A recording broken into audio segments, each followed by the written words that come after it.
All right, me. It is February 24th. I have an interview tomorrow. But today and yesterday, while I was substitute teaching, I read Asako Yuzuki's Butter.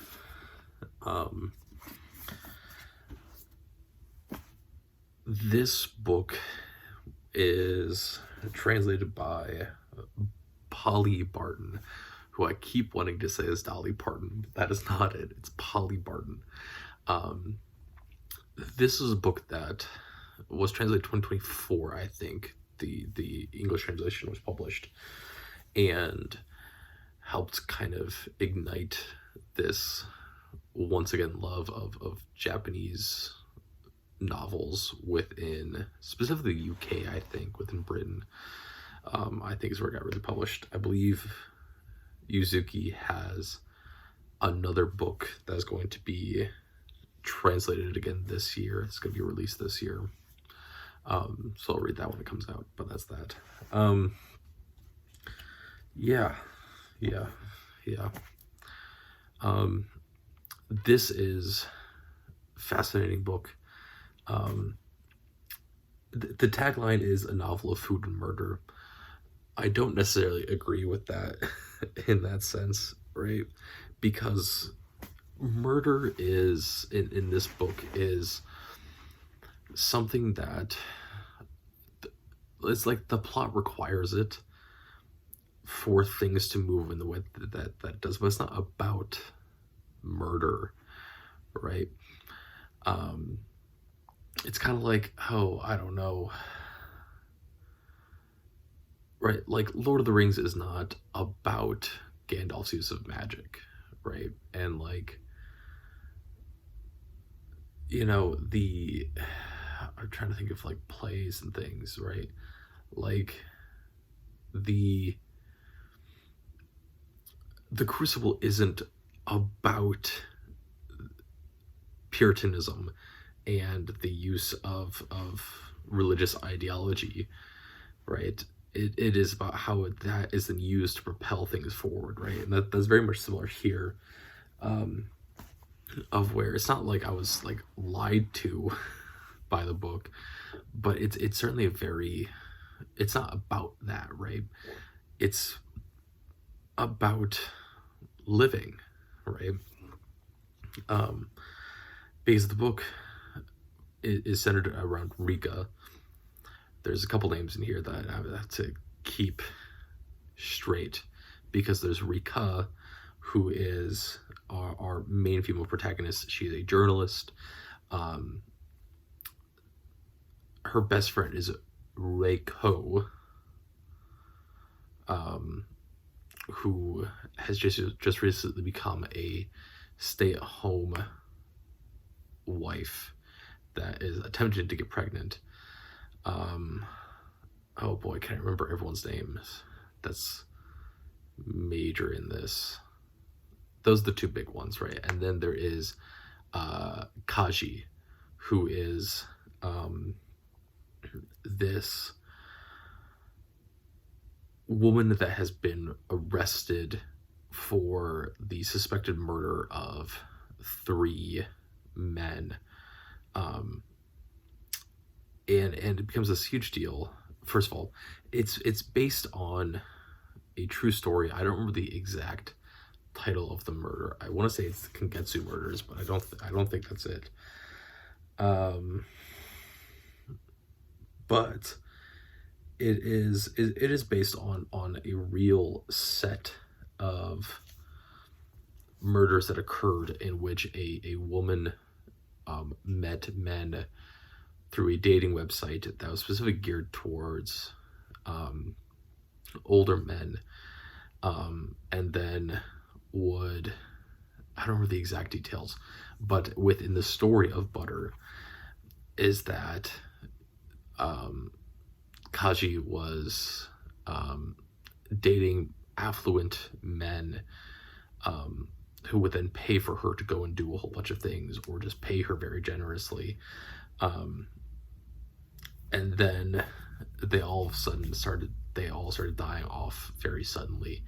And she was arrested for those murders, right? And this book is, right, it's about food and it's about murder, but it's not about those things, right? And it's really about this exploration of really these three women within the societal constructs that Japanese women face within their social context, right? And that's really what this is all about, right? And where the food comes in is the very easy thing to see, right? Of where it is this societal and cultural expectation that adult women are viewed and are supposed to be as basically as small as possible, and that is the beauty standard, right? And so it becomes this thing of where with Kaji, the reason why Kaji gets so much attention as a murderer is because she is quote unquote overweight and she is quote unquote unattractive, and yet all of these men are falling for her and paying her money, and so all of her things get way more attention because it's like it becomes this rumor or this ideology that she is somehow doing something or is like super manipulative or is so much smarter than everyone because she can get all these affluent people to want her and pay attention to her even if though she doesn't fit beauty standards, right? You then have Rika, who is dealing with these body and image standards of where she used to be for a very long time this very, very small woman, very, very, very particular in terms of diet and what they would eat. And then in order to get an interview with God, I've literally just lost the fucking name. Holy shit. Kaji. I don't know why I just suddenly lost that name. In order for Rika to get an interview with Kaji, she starts basically recreating recipes that Kaji had put on a blog, and Rika gains weight, right? And as described, as is physically described within the book, right, she goes from being like just under 50 kilos to being 60 kilos as a 5'5" woman, right? Which means that, right, I think that's the ways that end up. It's either 40 to 50 or 50 to 60. But she's like 110 to 120 pounds as a 5'5" woman, right? And that is considered to be, right, this incredibly obese by these beauty standards that these women have to live within, right? So much so that being this weight is and becomes this public ownership that people are allowed to have over her, which is another thing that the book really touches on a great deal, is this, especially in terms of idol culture and in terms of just the presentation of women within this particular society and view of this society, that women and their bodies are kind of this public ownership of how they should look, right? Which then is this massive convoluted issue. And then our other person in Reiko deals with this issue of being, the other thing with Rika, I should say also, is that Rika also grew up with a very, very boyish look to her. And so then when she attended an all-girls school, she almost became this stand-in for a male because she had more masculine features and she was a little bit taller than everyone.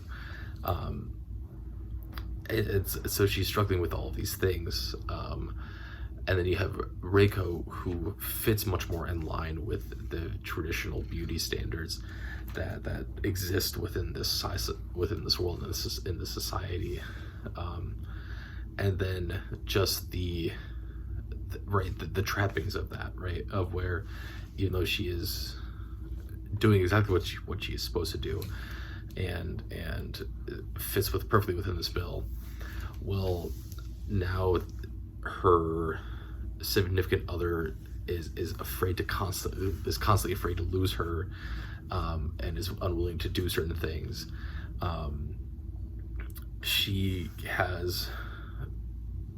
Reiko ends up having a very difficult time relating to other people because of this constant fear.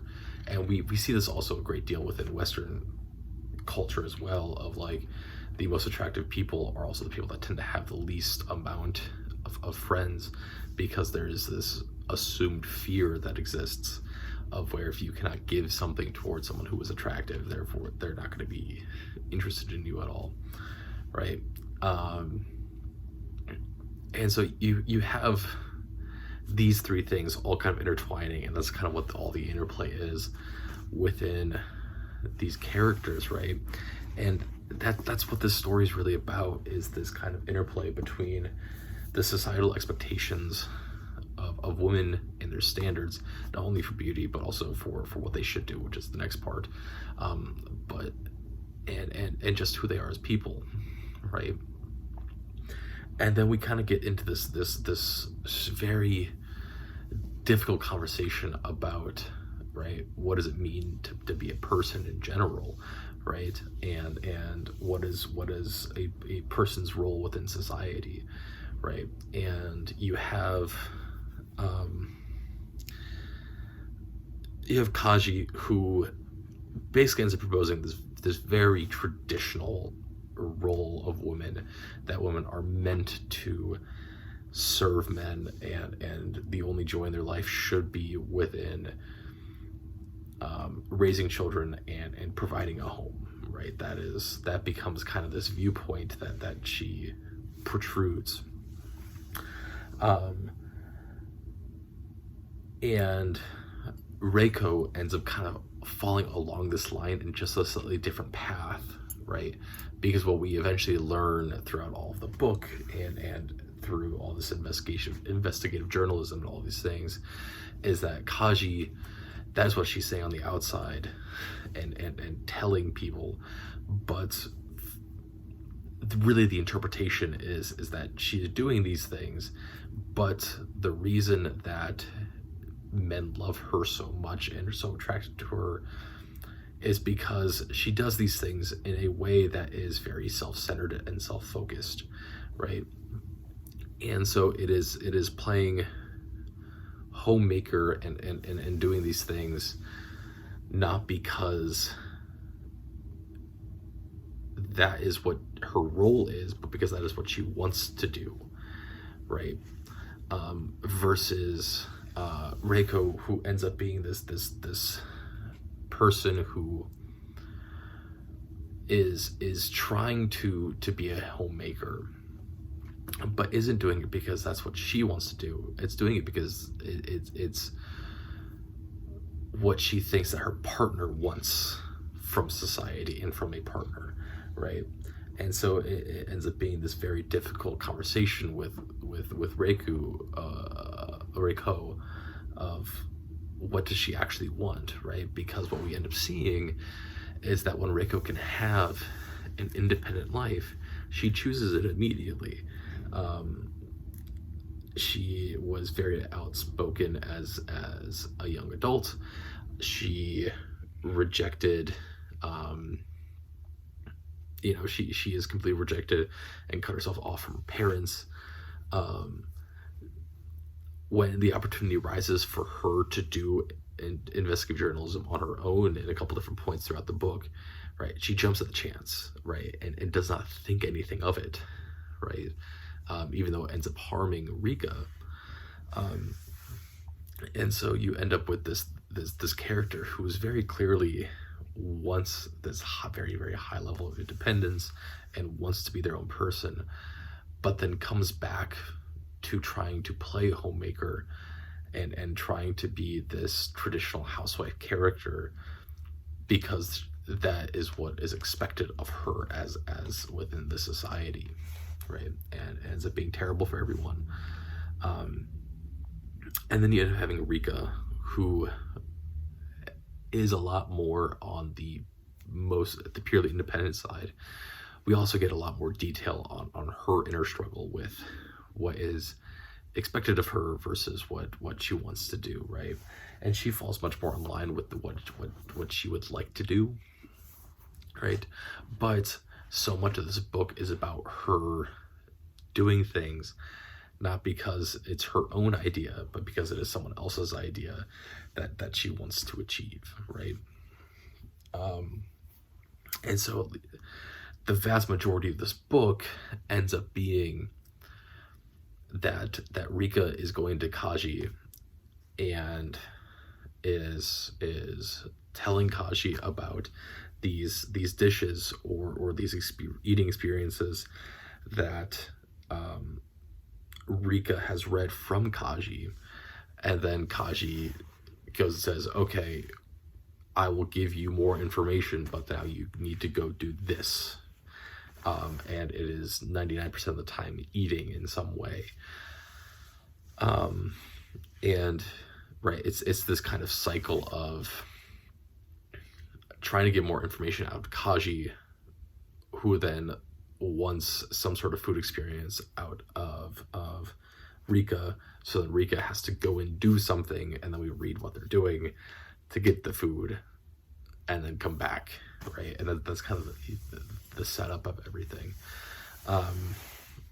And it's Rika trying to find this place of what it means to be within the society, right? Because she starts as being this very, very small woman who very suddenly gains weight, and then is also struggling with what is her relationship with her boyfriend, actually, like Makoto,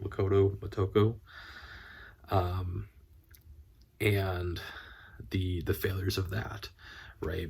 And this lack of intimacy between the two of them, which stems from a much larger cultural issue of these ridiculous work expectations that are placed onto working individuals, both the young man and young woman, that then cause there to be no intimacy, which then cause there to be this lack of family, right?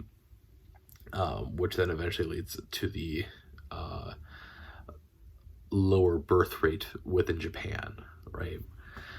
All those things end up being connected, right? And, you know, some commentary on idol culture, of where we end up with this thing of where Motoko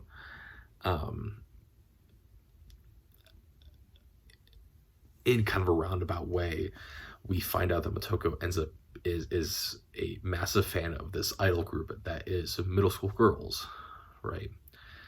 And right, the messaging is all about like not giving up and like doing your best and things, which is all very well and good, but we end up having some issues of where, well, these are middle school girls, why are you as an adult man like completely in love with this band? And then we end up with the fact that the lead singer of this band suddenly hits puberty and gains a whole bunch of weight, and is because of a young girl going through puberty, is not dealing with the most attractive things at the moment.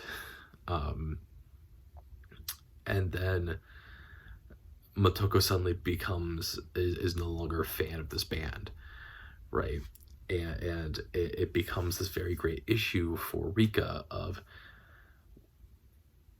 is the attraction that is felt and the societal beauty expectation that adult women need to be very, very small, is this a pedophilic notion, right? And is the idol culture that idolizes middle school girls and high school girls then also a part of this, right? And so there's some societal commentary on that. Yeah.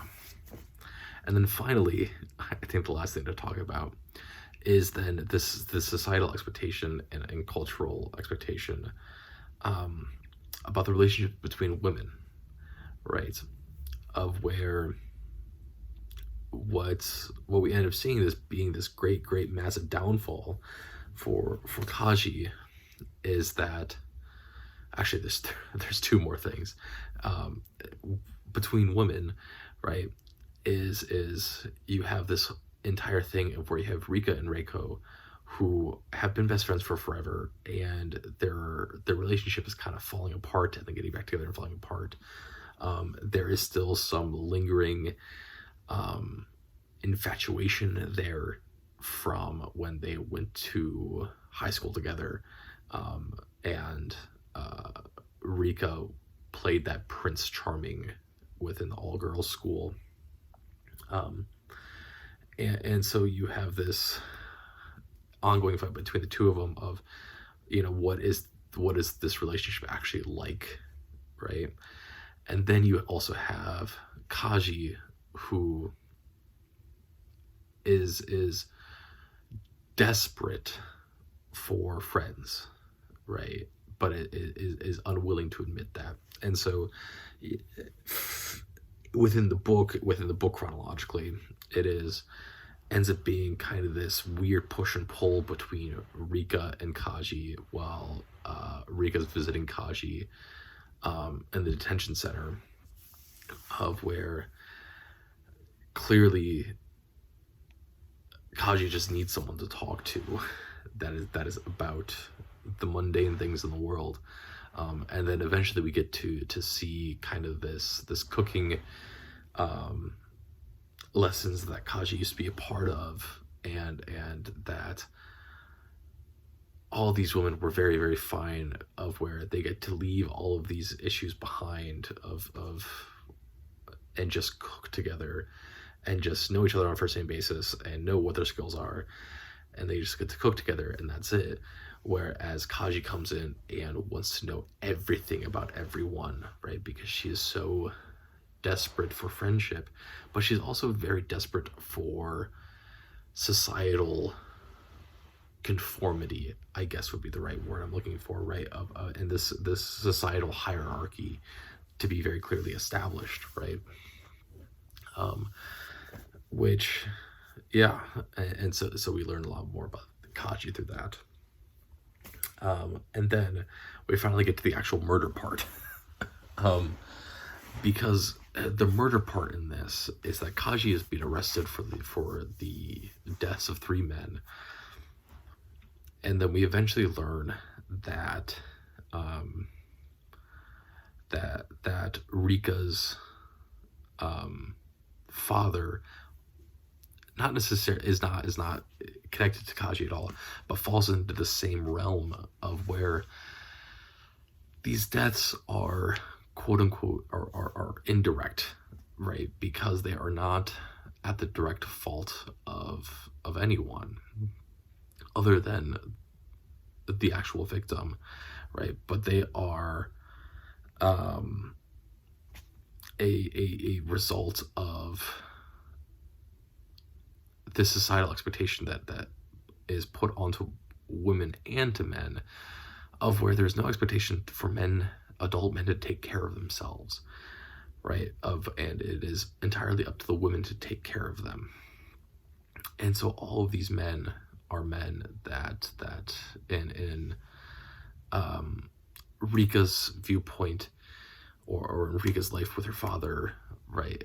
Her parents get divorced, and Rika's father ends up living in a small apartment that he just does not take care of.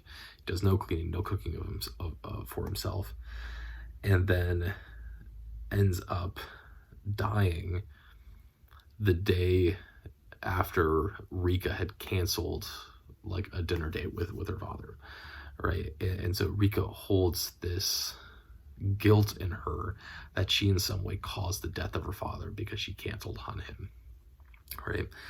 But the reality of that situation is, and as we all eventually, as Rika eventually kind of sees, is that, well, it's not her fault, right? It is the fact that there's no expectation for a man who has been married to be able to do anything on his own, right? Other than eat instant stuff.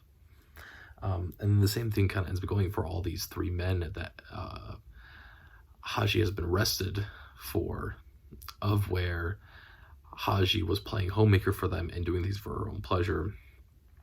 And then she walks away from all of them.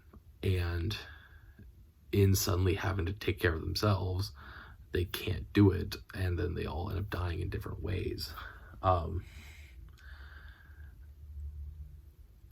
so you end up with this argument of where, you know, is what is the failure here, right? Is this truly a societal failure, or is this an individual failure in which this is an individual who can be making a difference and chooses not to, right? And that's where the stories end up, right? With Rika's journalism. Because Rika does this initial publication of all these interviews that she's had with Haji, and then Haji immediately comes back with not Haji, Kaji, and then Kaji immediately comes back with from a new husband that has a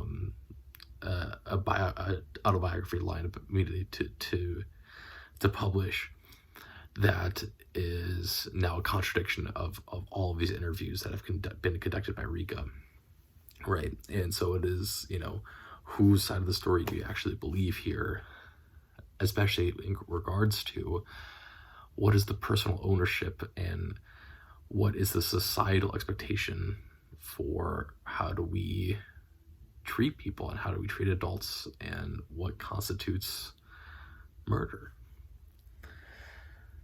Yeah, I think that's it. I think that's everything for Asako Yuzuki's Butter.